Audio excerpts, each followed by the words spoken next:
The earliest Yeah, Moses Spring, Moses Spring. 550. Earliest record of Mons in the Nibo region is attested in the valley of Uyun Musa. An area rich in water supply of fields and science. Human occupation of the valley is attested by the megalithic stone and by an Iron Age fortress. Nearby is the Roman road that connected the town of Livias with Estus. Itineraries written by Byzantine pilgrims, notably that of Egeria in 384 AD, along with the archaeology surveys by Father Beniamino Bagatti I arrive and then I take you back. identified dwellings in natural caves, monastics. We're done here in Mount Nebo.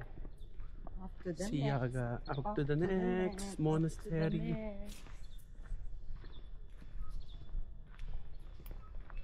Yung mga labubong mga pekyo. Yung businesswoman. Galit na itsura. Baka may gusto mag-order ng labubo.